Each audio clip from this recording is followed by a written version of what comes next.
So yeah, that's really helpful. But when you're watching the videos I want to say there's a lot of note taking that can be done, but a lot of the important information, it's the takeaways in your course overview. So those points that are made there, I would really say to make sure that those are the concepts that you understand, because those are the important bits. And then you can use your overview alongside your manual while you're watching the videos, because all the information is there. Sometimes it's just explained in a more in-depth way than what the manual was. You know, it might be more related to the practice or might put it into context of sorts, but all the content is always there in your manual. So sometimes it's just taking it back and, like I said yesterday, letting it steep. So just listening and just letting it sink in. Some of it will, some of it won't, that's fine. But then I'd recommend going over the course overview takeaways, because those are the important bits. Okay, amazing, amazing. All right, so let's quickly do a roundup. Let's start with a recap of what we spoke about yesterday, and then just round that all up from the analysis and then go into the sequencing. So as I mentioned yesterday, the pose analysis is really essential in helping us understand the poses, how it relates to our bodies, how it will, you know, that will also provide insight into how it relates to our students. And that is what we're going to be using, or that understanding, once we've done that analysis, is what we use and take into our sequencing process. So I'm just going to highlight the important bits. It will be repetition. So you will choose for the assignment part, you will choose a peak pose that you would like to either work on for yourself. Whether you can do the pose or whether you can't do the pose, that's fine.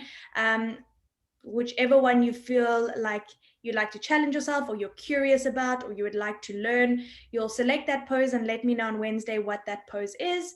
And then I'll give you the yay or nay for the pose. And then you will take that and analyze it according to the headings in the template. So that is the exact headings in the overview, and send me that one, or it's just one page. So that one pager. And then after you've analyzed it, the second section will be adapting to your body. Why do you think you can do the pose? Why can't you? One of the things could be, oh, you know what, my arms are really long, or my arms are strong, or my arms are flexible. That's why I think this could be. And also just try to learn a little bit more about how we want to progress in our practice. I think that's really cool when you guys go out there and teach and you start to create sequences for your students, but also for yourself. You'll be able to almost tailor a yoga practice to your needs, which is pretty cool. For those, another reminder, you don't have to watch every single analysis video. If you want to, go ahead. I would recommend watching the pose that you've chosen, if it isn't there, which most likely will be, and one or two poses that are maybe in the same category, just to give you a nice scope and context of that. Okay, so that being said, I think that's pretty much the roundup of the pose analysis. And when you're filling that in, is to really focus on broad terms. So we don't have to go into as much detail of everything happening in the pose, because our bodies are doing a lot of things. We're just honing into the 2, maybe 3 major things that you need to warm up or work towards or bring that strength in. Okay, so it really is highlighting the main things. So looking at that recap, we're all feeling fine on that. There's no other questions. Yeah. I have a question. Yes. I'm slightly confused between poses that you use to build up to your peak sequence and transition poses. So, for instance, like goddess pose and Skandasana are seen as transition poses, but for me, it's like no, because you are working your quads and your glutes. So, how do you know? I don't know. What's the difference? How do you know which ones are transition poses? Great question. Now, before I forget, pin in that. Was it D? You had a question yesterday that I said we're going to answer that today, and I forgot your question. Do you remember what it was? I remember someone had a question. Do you remember what the question was? Because I think it might just come before Mondays. If it doesn't Yes, come up, I think it was something along how many poses we should do yes. before the peak pose. Yes. Okay, cool. All right, good question there. So you've got, let's paint a picture now where we've done our pose analysis. We understand what joint movements are happening in the pose, what needs to be warmed up in terms of flexibility, what needs to be worked in terms of strength, what will tire. We've got essentially that whole outline or magnifying glass on this pose, understanding all the components of it. Once we've got that, we then go and we choose, this is part of the sequencing template. We choose 12 to 15 poses, which we'll classify as prep poses for getting into the peak pose.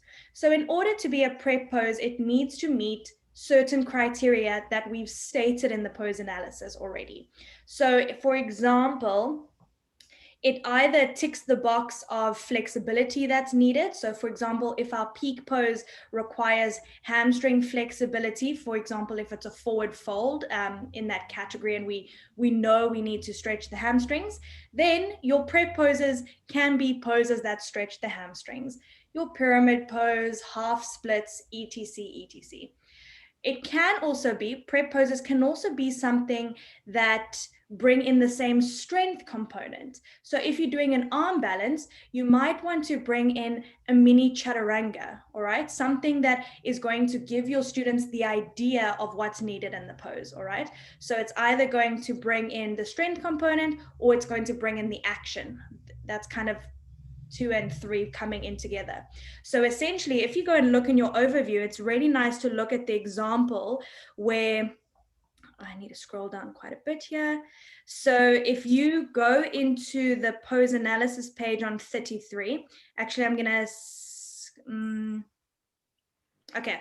So let's go on the pose analysis, because when you go into your peak pose summary template, it's now a different pose. So it's hard to transition between the others, but it gives you different ideas there. So if I was choosing side crow as my peak pose, you'll see that the main pose movements there, we said there's a shoulder push, really spinal rotation. What needs to be warmed up or stretched is not a lot because it's not a major twist. However, there is twisting. So I might want to bring some twisting poses in. And then also what needs to be strong is the arms and the shoulders. And then there's a particular focus in arm balance because of the looking forward, leaning forward. So I've really highlighted the major things I need for side crow. So when I'm choosing prep poses, I want to look at things like twisting poses, things that bring in that shelf action. What other poses are going to give me the same idea, strength, or flexibility that I need that can help my students get the idea of the pose, but can also help me work progressively to it. Okay, so essentially when you choose your 12 to 15 poses, you are going to give me a reason why. And your reason will be twisted core strength, arm balance. It can be look forward, lean forward. The reason I want to bring in this pose is because it's going to give them the idea of leaning forward. Does that answer your question, Madly? So those will be all the poses. However, I might look at a pose like a warrior two, okay? In the greater scheme of side crow, warrior two is not really doing much that's going to help me for side crow. However, I might want to use warrior two to transition from the front to the back of my mat, or just to give my students a break, because if I just do twisting and core and arm balances, they're going to be exhausted. So I need to kind of put fillers in that'll bring in general movement. Okay, so these will be other poses that aren't necessarily on your 12 to 15 list. However, they'll weave your way in to move from one pose to another. So for example, your suggestion you gave there, something like a Skandasana, where you get adductor lengthening, and let's say your peak pose is something like a half moon, where that kind of, it's a bit of adductor hamstring. That pose, your Skandasana, can be beneficial for your half moon. So although it's mostly a transition pose in the vinyasa scope, you can use that as a prep pose for that one, because it needs to make sense. All right. You get certain poses in vinyasa which are seen as more of transitions, like as something like a reverse warrior. So a reverse warrior doesn't do much more than a warrior 2, other than it just brings a side stretch. So we often use that so that we can flow back to the top of the mat into a down dog. We often use Skandasanas and goddess poses to move from the front to the back of the mat. If you want to do that in your sequence, it's not essential. So those are more transition-like poses, but if they bring in the requirements that you need for your peak pose, you can have it on your list of 12 to 15. So like I said to Dee yesterday, these, what's a transition or what's a prep or what's a peak isn't always a tick box. Well, no, your prep pose is literally a tick box. Just ignore what I said there. It's not always black and white saying this is the rubric, this is what it is. It's dependent on the pose you're choosing. Because essentially peak pose sequencing is sequencing towards a pose. And the reason we do that is because it's progressive, making the sequence accessible to students regardless of the level, because you've made it progressive and you've planned for modifications. So you've got options to make it easier, to make it harder, to navigate through the different levels of students coming into your class. Okay, so when you go and choose your 12 to 15 poses, if it doesn't tick the box, if it's not a twist, if it's not bringing in the lean action, if it's not helping me get the shelf, if it's not working on my core, doesn't mean I can't do it. It's just not going to be the 12 to 15 prep poses. You can add it in as a transition to help you out. Cool. Does that help? Yeah, that makes sense. I understand now. So it's not that there's fixed transition poses that you just add in. It depends on what you choose and what it works. If it doesn't work, those things then. So that makes 100% sense. Perfect. And then just to build on and add to answer what Dee was asking yesterday, to say, let's say you naturally got then you teach a slower class. You might not use as many poses as someone else who's teaching faster. That may or may not be the case, depending on how often the poses are repeated. So remember in Vinyasa, I want to come back to poses because each time I come back there a second or third time, I'm more warmed up, I'm more aware of my body and the shape. So you guys would have felt the second, third time you come to the pose, it often feels a little bit better, you're a bit more warmed up, it feels good, right? So we want to keep that in mind when we start sequencing, is that we can build on poses, we can come back to the same pose a number of times, essentially. But then you might find that you're using more of your 12 to 15 poses because that's going to help me get to the pose more efficiently. You might have less transitions in depending on the pacing of your class. And that's something that's kind of hard to gauge. You will just learn that with time. You'll start to refine, what is my teaching pace? How many sequences do I have to include in order to get to a certain pose by plus minus 35 to 40 minutes. There was something else that I wanted to say on that thought. Yes, okay, so let's say you've chosen, the reason why we've said 12 to 15 is simply because if you've chosen a more challenging pose, like our beautiful Titi Basana there, you might need to bring in a lot of different components. So there's a spectrum. You can have 12, you can have 13, you can have 14, you can have 15 poses. That's completely fine. It's giving you something to work with. There are poses that don't count as prep poses. Okay. Oh. That is, no, don't worry. No, he comment. I just thought I grasped the transition prep poses now. Okay, this is going to be, the only reason I'm saying this now is because I don't want to eliminate poses, but Tadasana is not a prep pose. It's not really doing much, okay? I'm just standing there. That's just where you start the class or where you take a breather, okay? Tadasana, no. Down dog, no. Okay. But it's a transition pose, both of those. Down dog will often be a transition pose, and Tadasana will be a transition pose for sure. The only reason I'm not including them is because I can almost guarantee you will do a down dog, you will do a child's pose, and you will do a Tadasana in your class, and that's already 3 of the 12. So we're going to take those out because it's almost guaranteed you're going to do them. But 3-legged dog is fine if it brings in something that you need. All right. So three-legged dog's really good for working the back glutes of that lifted leg. It's an increased hamstring stretch possibly. So if that's what your pose needs, that's fine. Twisted down dog is fine. If I'm adding something on. All right. You'll find that your vinyasa flow, your plank, chaturanga, up dog, down dog, you might weave in either that full flow or just parts of it. You'll see in your manual, we'll say, if you're doing a forward bend class, you don't always have to do the full vinyasa with an upward dog, because you're not doing a back bending class. So although we know vinyasas in the traditional sense of plank, chaturanga, up dog, down dog, you don't have to do it like that. You guys have seen that in your classes now. Sometimes Laura will teach you, okay, chaturanga, push up, down dog.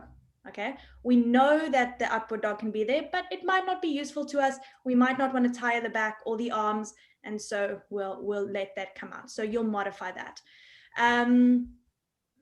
Okay, non-ones, plank. Ignore me. Tadasana, downward dog, child's pose. Okay. Your peak pose also doesn't count as a prep pose. Okay, so it's your 12 to 15 excluding, and it is hard. You guys are going to challenge yourself, but what's really great is you've got a whole manual of poses, and if you guys look in your manual, it will say prep with things like this is a good prep for. So all your resources are there, and with the pose analysis videos that Catherine's given you, there are a lot of options there.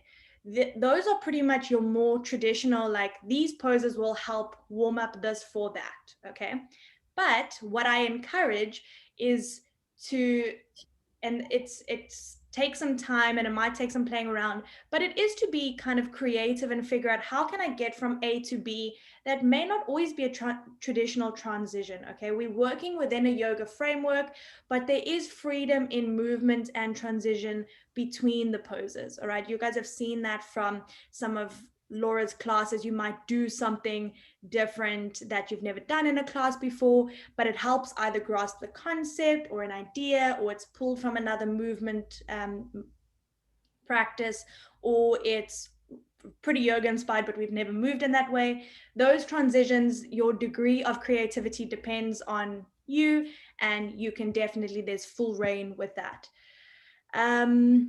Yes, the pose that you choose for the pose analysis is the same as the peak pose summary. So it's going to make your life so much easier, because you're already going to have that pose in your mind. Okay, so those are, I just want to go into my takeaways here to make sure I've highlighted the important bits.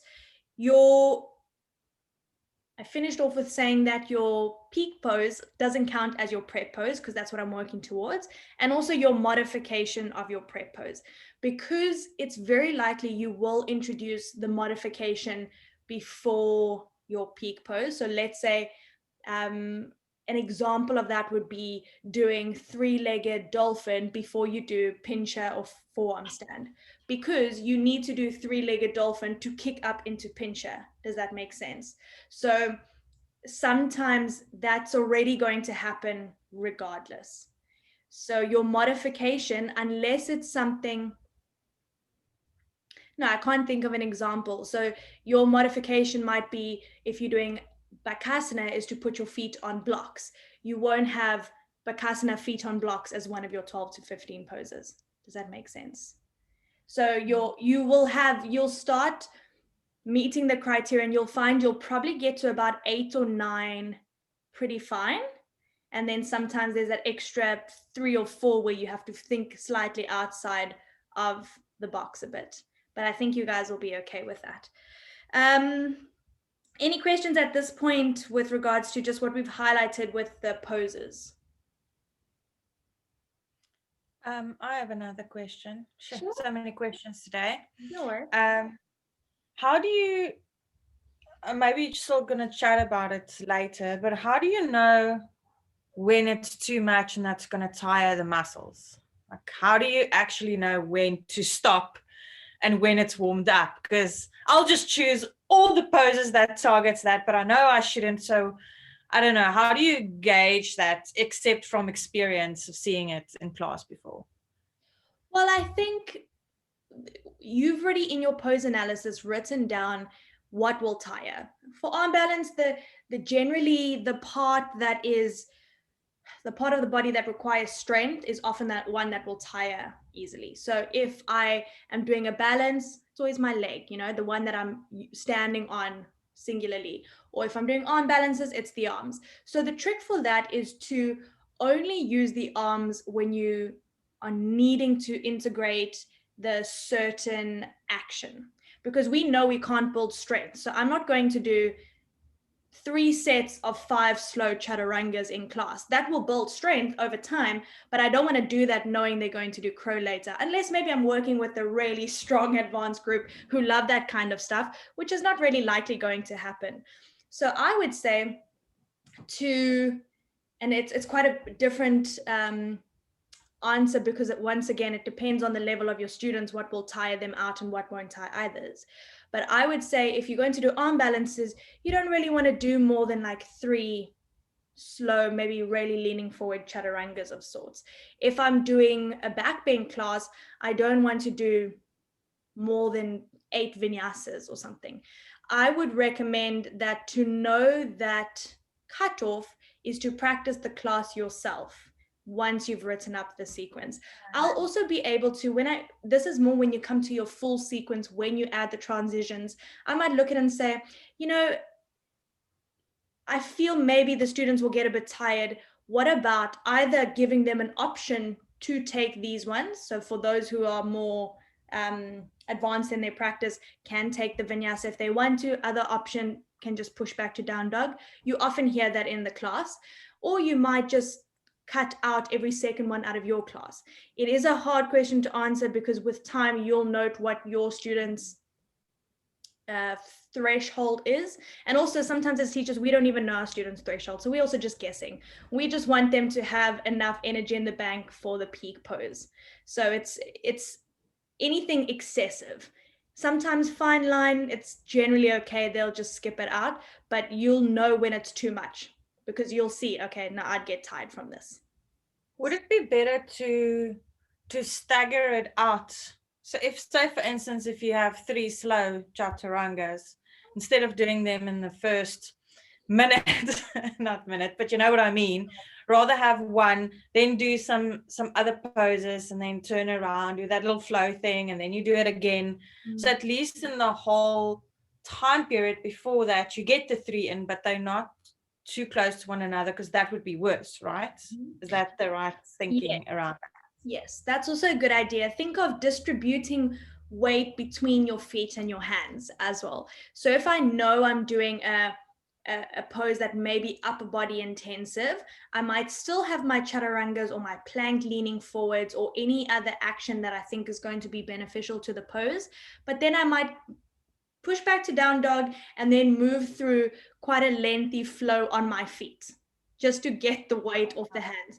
So you can start to play around with, we know we don't, I have done a class where I spent pretty much the entire class on my arms, and then we did something like a wheel pose, and I thought there's just no way this is going to happen. So you can't, it's not to say it's wrong. It depends on your students and their stamina and their endurance, but often you'll find that that's too much. So either weaving that weight distribution between your feet and your hands, moving positions between standing, balancing, all fours, lying on your back, seated. So because we have these different orientations, that's incredibly useful. I know in a lot of the classes you start lying down. You don't have to. You can start seated, do all fours standing, use a transition to come back down, then do some lying, then come back up onto all fours, and then do the peak pose. So use your seated, lying down, child's pose strategically when you think your students may be tired. And a good indication is, when will I be tired? And that's a nice one to use. So don't forget to sequence your rests in. You might do a sequence and then say, come back to child's pose, 5 breaths here. Come back to down dog and move and flow from there. So we are taking the rests into account. Okay. Cool. Hopping back to our takeaways.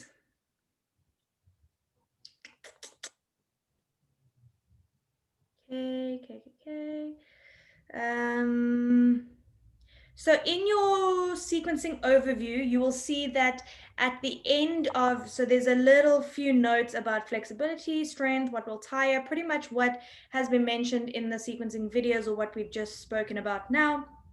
But there's also at the end there, general category sequencing overview. Really helpful to look at that if you're choosing either arm balance, inversion, forward fold, those type of things. So it's kind of giving you a little bit of things to take note of, little things to remember. Sorry, Alice, did you not hear me answer your question? I did answer before, but I hope I didn't lose you. Yes, just to clarify, sorry, yes, pose. No worries. Thank you. Okay. All right. So let's go into our, if you want to open up the assignment, it's the takeaways are right at the top of the overview, and then the homework's like quite further down. So let's go on to page 33. We know that that's your pose analysis, and that's pretty helpful. You guys will go through that. Are there any questions about pose selection as such? I did say if you guys wanted to give some thoughts about it, and if you had any questions, you can, but these are things we'll also chat about on WhatsApp.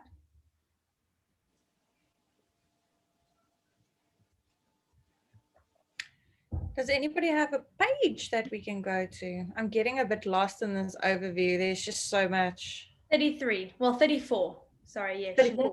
Manual, okay. That isn't the manual, that's the Overview. other, Yeah. Sorry, now there's a lot of documents. Your overview is generally your go-to for any of the assignment work we're going to speak about. Okay, so just to highlight what we also said yesterday, for those, maybe if we don't remember, for those who forgot or were feeling a little bit tired on a Saturday afternoon, remember that peak pose sequencing is not the only type of sequencing. There are many different ways to sequence, as you guys would have experienced in practicing different classes. You'll see it as well when you do a little snippet of prenatal yoga with Laura. Different way to sequencing to yin yoga, different to kids yoga, different to every other style. And that's also what you guys watched in your videos now, the differences between set sequence and non-set sequences. The really great thing about Vinyasa being a non-set sequence is we have a lot of freedom of movement. We've got a lot of different ways in which we can string poses together that are going to once again be dependent on your style of teaching. So your personal practice, your personal personality of sorts will also weave its way into your teaching. Every single sequence here is going to be completely different because we all think in different ways. However, the benefit of peak pose sequencing is in that which I mentioned earlier, is that it's progressive. We can provide modifications or a wide variety of the peak pose, our students working at their own level. And also it's really helpful in the Vinyasa framework to work towards poses, because Vinyasa is quite a progressive practice. We do kind of come back to poses a lot, so we can use that to our advantage and warm up specifically for poses, whether our intention is to build strength, flexibility, whether it's also to become more mindful, because anytime we're doing repetitive movements, there is this element of a moving meditation. It can be quite meditative with no other explanation of the word, but it is so there's it's more than just physical benefits of it too. There really is a lot of mindfulness that comes in with coming back to the poses and learning how our body feels second, third, fourth time that we come back to the pose, and how we learn more about our bodies along the way. So cool, all good there. Sweet. Okay. So when you guys have done your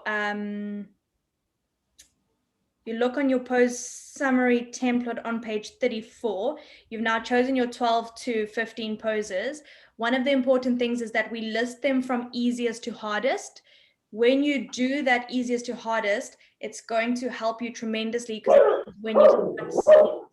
when you start sequencing, you already have it progressively. So you don't have to go back to the drawing board and think about what order I need to be in. In a more traditional sense, lying is the easiest, then seated, then kneeling, then standing, then balancing. All right.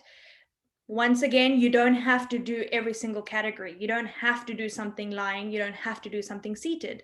You can start on all fours. You can then come back to lying later, even though it might be an easier variation. If it makes sense in the context of your sequence, that's fine. You'll first give me this list in progressive order. When you weave it into your sequence, you might find things will shuffle around because you need to bring them together in a way that makes sense. All right. So sometimes I can't move from lying to my back, then seated, and then this pose doesn't work going into the next one. So I need to take a little bit of a detour and come back. Okay. So it's not always chronological in the sense. It can be kind of ebbing and flowing between them. And that's when you will find your transitions in a way that makes sense for you.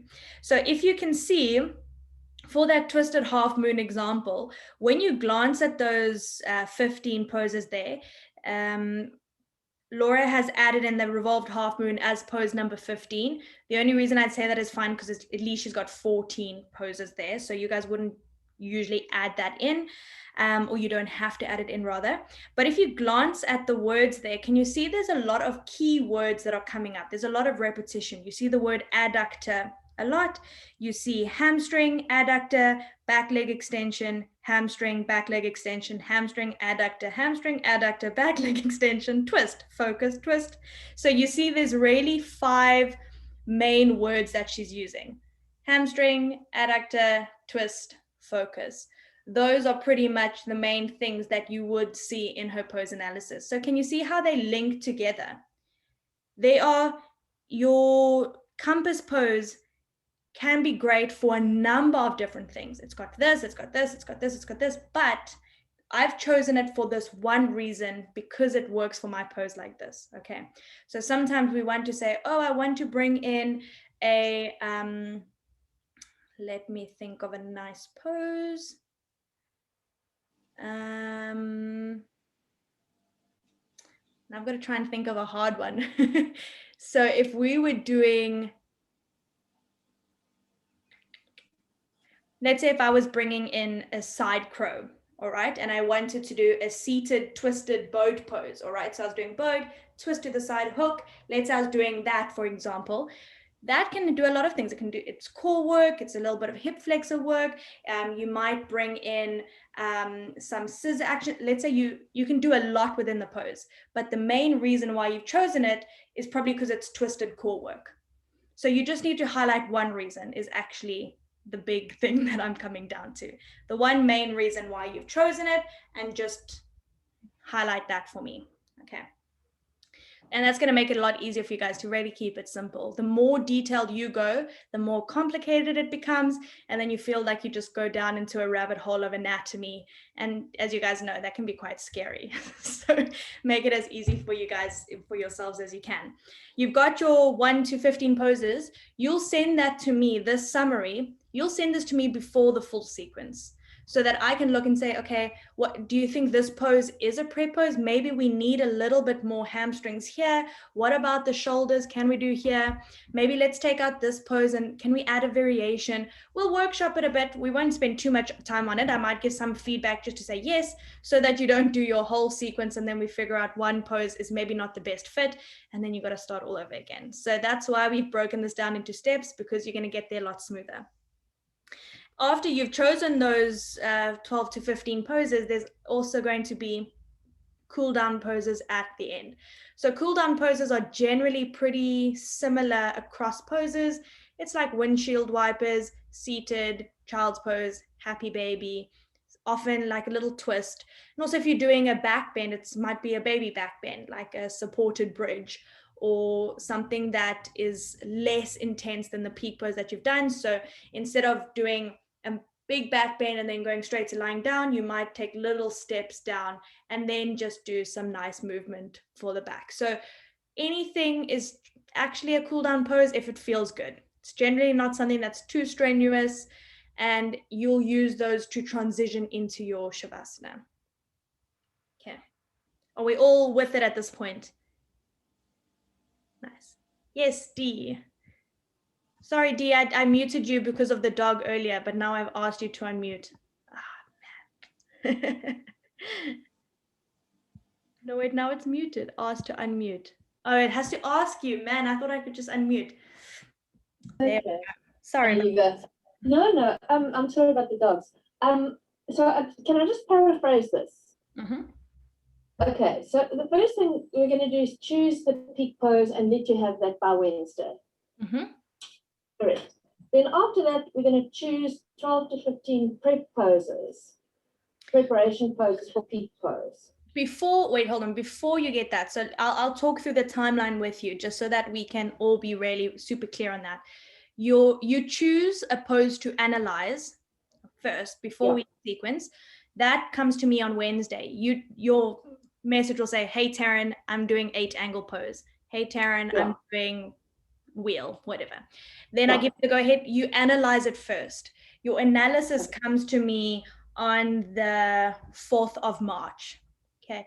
Your analysis is first that half a page where you're looking at the joint, the strength, joint movements, your strength, flexibility, all of that. I'll first, we'll go for a go ahead and a thumbs up before we move on so that we can iron out any little adjustments that need to be made early on.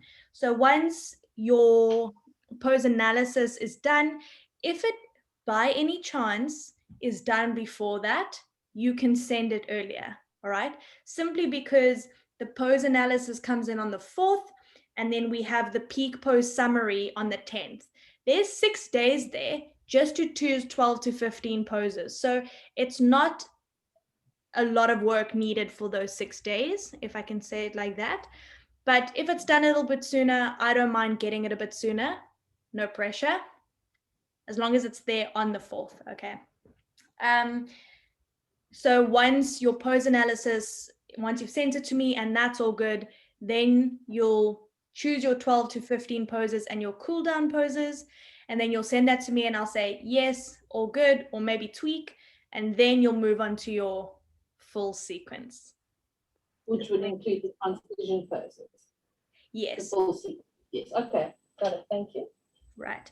There was one more thing. Okay, one more note I want to make about when you start choosing your prep poses, and then we'll just touch on the full sequence. I'm not going to dive into all of that information as yet because we have another peak pose session later on.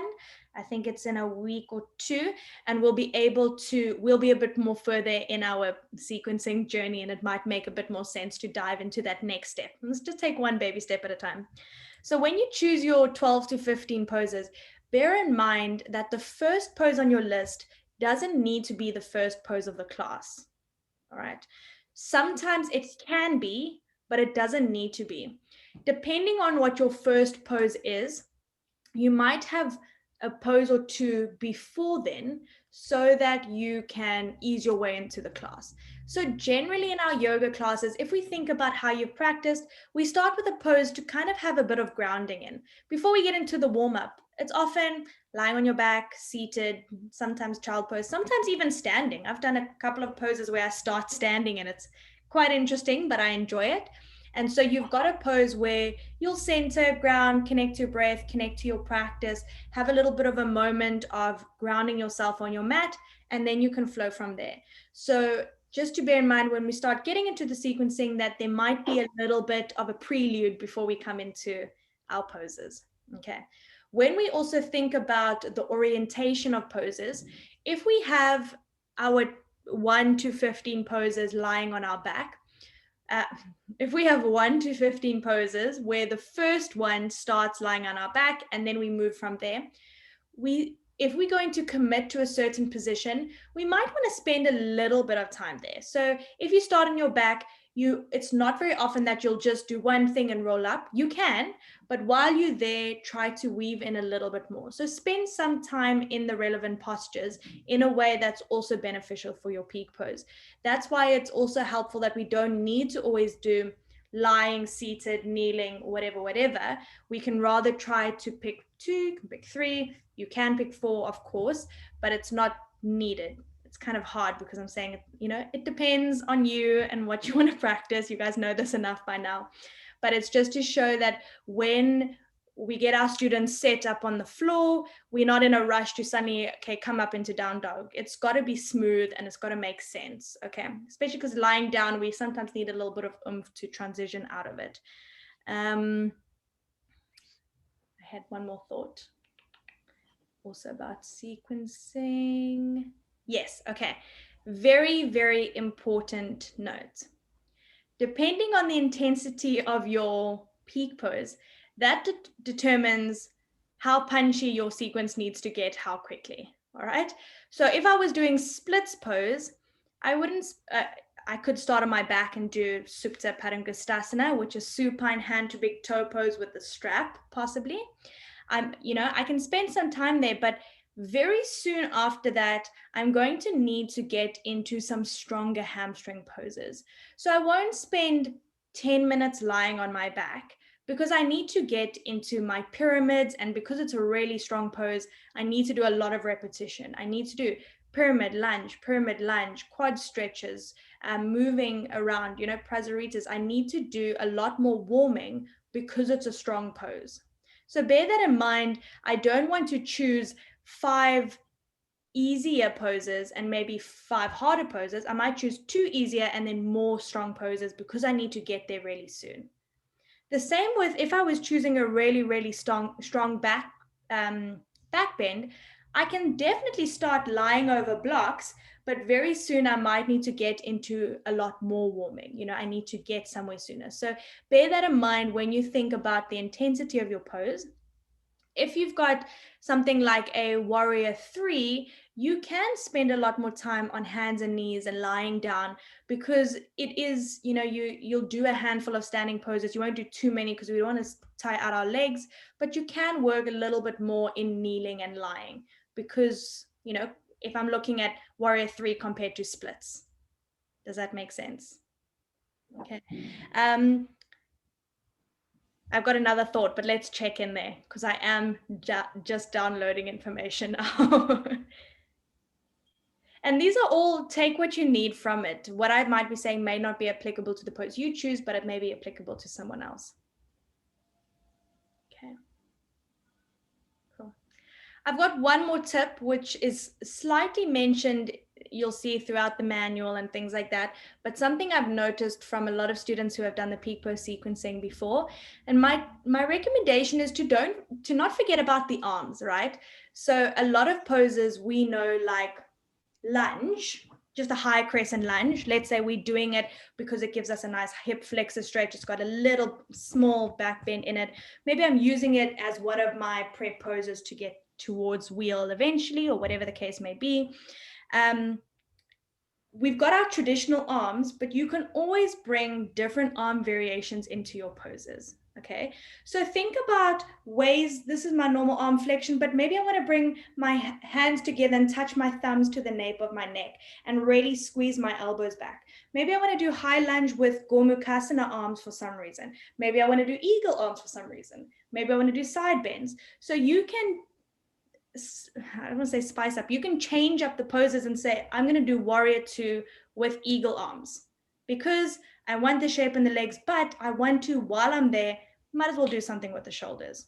Okay, so you can definitely tweak and adjust as needed. It's really helpful, as you guys saw in your mermaid sequence, to do a reverse warrior and a tricep stretch. I'm there, I might as well stretch my triceps. Okay, so you can start linking them all together. The same happens when we think about no, not the same. Are we all on that? I'm going to jump to a different thought there. Okay. Any questions? I'm going to take a little bit of a backtrack back to our prep poses, but I'll wait to check that we're all good first. Yes, Elaine? Yeah, thanks. So the videos that I've seen, obviously there's all those peak poses. Are there additional peak poses in the manual that aren't in the video section? Not a lot. Was there one that you had in mind? We did choose those videos specifically as probably your main peak poses. However, if you think of something that's not in one of those video analysis, then you can message me and we can chat about it and see whether it's applicable as such. Was there something you had in mind, or just asking out of curiosity? No, I think I just feel so hopeless looking at all of them. So there are, like I said yesterday, and also just another good reminder is that a lot of those poses are intermediate to advanced. However, there are some poses there that can still be worked towards. Remember, our peak posing is progressive. So we are not always just teaching our student the end goal. We're also highlighting the journey and the process of it. So something like a dancer's pose, something like half moon with a bind. We spoke about the impact of using a wall for that and how great that can be for your practice. You can sequence your whole class by the wall. You can sequence your whole class with blocks. You can sequence your whole class with straps. That's perfectly fine. So that, keep in mind that you can sequence with props. I'd highly encourage it if you feel comfortable doing so, if you want to try it out, to keep that in mind. And also something, remember, like a wheel pose. Wheel pose can be really accessible to some and really, really tricky for some. It's not a pose I like to do. However, I might really sequence towards it without doing the full expression of the pose. My version of wheel on a day might be having blocks vertically up against the wall, getting hand placement, and maybe just working on that push. All right.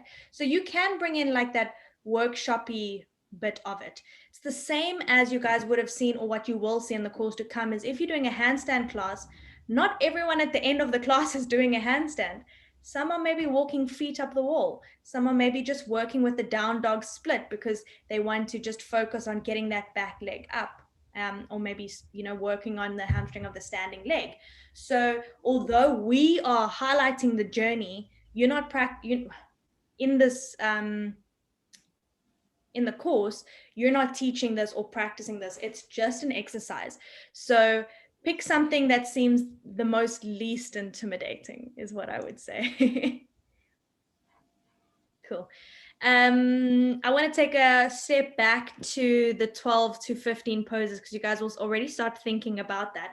But because we've got very similar poses, I will start looking at, for example, poses that are very similar may not count as the same pose, may not count as separate poses. So let's say we often use Warrior 3 to get into Wild Thing. All right. So Warrior 3, it's on Sunday.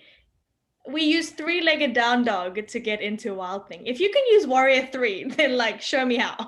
But you use 3-legged dog to get into Wild Thing. So if you were doing a back bend class, then I would say to you, okay, Wild Thing would be an appropriate prep pose. But I might say, okay, I won't count I won't count 3-legged dog as one because you are going to use it anyway.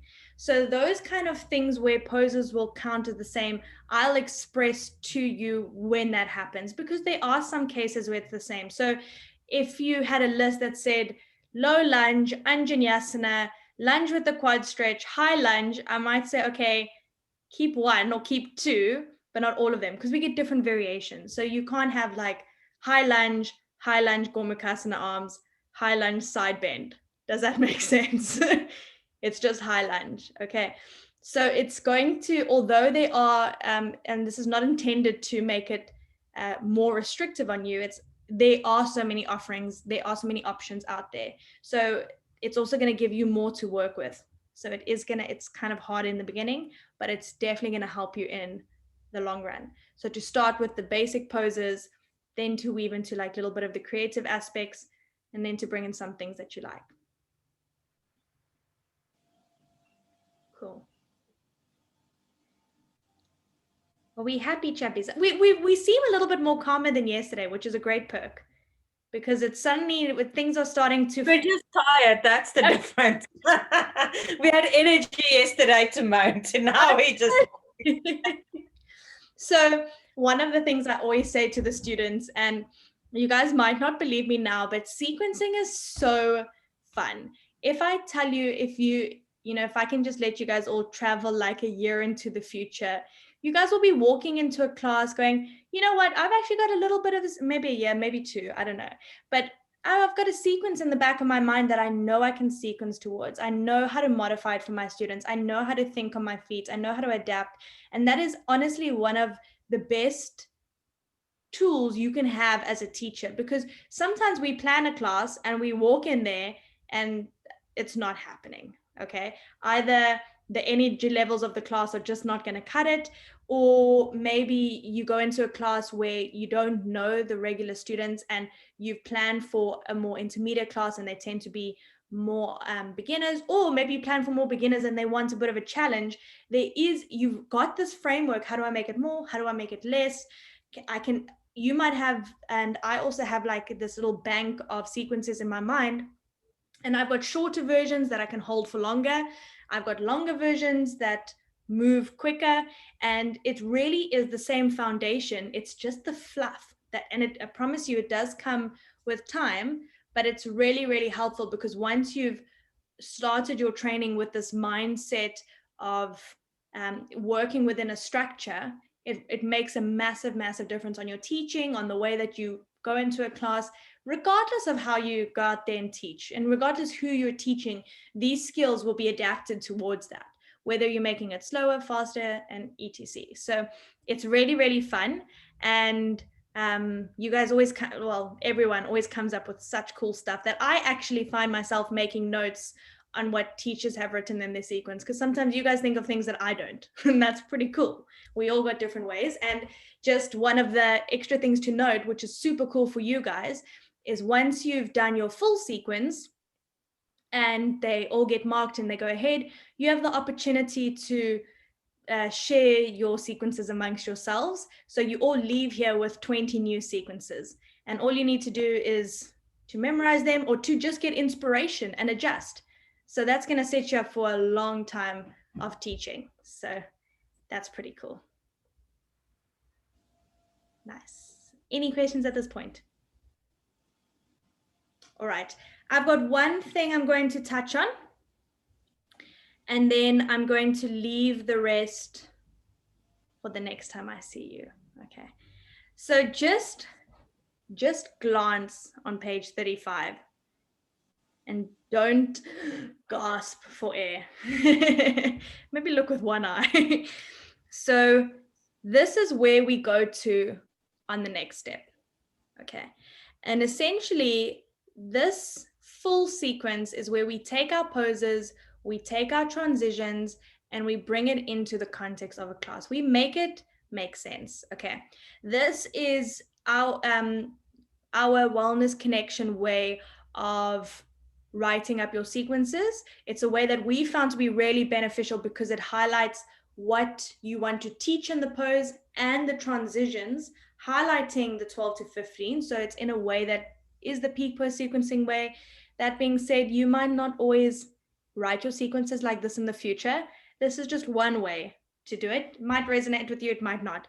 So as you can see, the red is where you add the instruction or the action in each pose. That's the major 1, 2, or 3 things that you're going to tell the students in that pose. And then you've got the blue.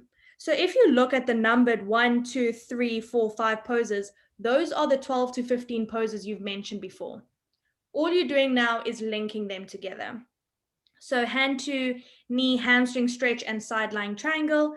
The red bit is what you're saying. Holding your leg, draw it in front of you, swap sides. So it's everything that you're doing with that pose. Okay. If your pose is a high lunge, you might say high lunge, arms up, side bend, twist. Okay. It's all of the things you're doing in the high lunge. When you're done with that pose, the blue is what links pose number 1 to pose number 2. It can just be open up into a warrior 2. It can be open up warrior 2, goddess, triangle, triangle to the front, through Skandasana to the back. So your transition can be really long, it can be really short, depending on the poses you've chosen, the pace of your class, etc. Okay, you can use this pose sequence here for your twisted half moon to read through it and get the idea of what falls under red, what falls under blue. What I want you guys to note here is that this peak pose sequencing here is about 2.5 pages, okay? And can you see it's written quite shorthand? I don't know, I obviously haven't worked with you guys, but from the last group, we noticed I got something that was like 8 pages long. And I want to say to you, before you go write 8 pages, it's not necessary. Sometimes we want to do too much. You guys can just do the bare minimum. But essentially, it really is about a sentence or two, very shorthand. Arms up, side bend, downward dog. Okay, I know how you're going to get from the next one. We don't have to say cartwheel, hands down to the mat, step your left foot back, take a nice breath in, exhale. You don't have to do that. Okay. Also because it means it's going to be really intimidating when you come back to it later. It's going to seem like a lot. So it's very short and snappy, and you'll see there it's just 1 or 2 poses. You know that we've mentioned you can repeat now. So the first time you do a pose, you guys will figure it out as you start to navigate how the sequence makes sense. The first time you do a high lunge, you might have number 1 high lunge and you've got your transitions. The next time that you do high lunge, just weave it in as a transition because you will repeat poses. So you're only going to highlight the prep pose as a number once. Does that make sense? It'll make more sense when we get there, but just glance at this with half an eye just to know where we're going, but we don't need to worry because that's still 2 jumps ahead. So by the time you get there, you'll have a little bit more confidence in where you're going. Okay. All right. I'm going to glance back at the overview takeaways, see if there's not anything that I have skipped out. And then if there aren't any questions about the pose analysis or the sequencing, I'm happy. Yes, sorry, Annalise. So I don't know if I'm not completely lost or whatever, but Catherine said, I think in the beginning of the course, she said something about the sequences that's in the overview. So we're not allowed to use any of that. So you won't be using any of that because you won't be teaching those poses. Those sequences that you guys have been doing for Bakasana, Mermaid Pose, and Warrior 3, those are the sequences that you are going to end up teaching one of them for your teaching practical. You'll get your allocations for that. So I'll say— Is this now on the 5th of March? That one. 4th of March, but we're talking about this on Wednesday. Okay, so those sequences fall aside. That being said, if you were doing side crow, there might be something you've done in your pose with Laura, in your crow pose with Laura, that you think, this could be helpful for me. It's not that you're never going to do anything that hasn't been done by a teacher somewhere before. However, I'll very much pick up if you've done like half of the class of Laura's and just put twisting into it. So you do kind of need to essentially work the sequence from scratch, but you will naturally pull inspiration from movements you've done before, sequences that are very traditional. I mean, transition, high lunge, warrior 2, reverse, those type of things make sense. That's why we do them a lot. You'll take that as a foundation, add your little spin on it. So you can definitely pull inspiration from there, but not too much. Otherwise, I will tell you to redo it, and there's just no point in it. Okay. So that you remember, for your pose analysis, crow pose, mermaid, and warrior 3 are out as options, unfortunately. Yeah. Cool. Just a little highlight, I mentioned it yesterday, but when you're choosing your 12 to 15 poses, although we're looking at poses that have similar flexibility or strength requirements or bring in the action, a nice way to look at it is generally the same shape. Yoga poses are very similar in shapes, just on your knee, balanced, standing, turned on the side, turned on the other side. So if you look at that half moon sequence, one of the poses Laura's put in there is to lie on your side and to bind your big toe. You would lie on your back, but now you're lying on your side. Okay. Then you're going to do triangle where you're doing it standing. Then you're doing a half moon where you're just tipping over. So a lot of the same shapes can be done in similar ways. You can also do gate pose, which is the same shape of the leg, but I'm kneeling. So those are your cues to find different shapes of the same pose. It's like one of the most golden things I learned when I did a Training for Wellness connection. I was like, oh, they're all the same. So you can use that as a resource for you. I think we've kind of highlighted all the main things. Do we all understand modifications? What a modification will be in our pose analysis? Cool. Way to make it easier. You don't have to put a modification in there to make it harder unless you want to, but it's not necessary. Generally, modification easier. And that's a wrap. If at any time you feel, guys, those takeaways, these, this is also a new addition to the overview. It's pretty much like a nice summary, and it's really helpful for the important bits. I know I've asked questions, but is there anyone who wanted to mention their pose, their thoughts, questions around that? We can chat individually. That's fine if you don't want to mention that here. It's very likely that a lot of people in the group will be doing the same poses. There's generally like the same 4 poses between the group that everyone does, which is also pretty cool because when you share your sequences, you see how people sequence to wheel in different ways.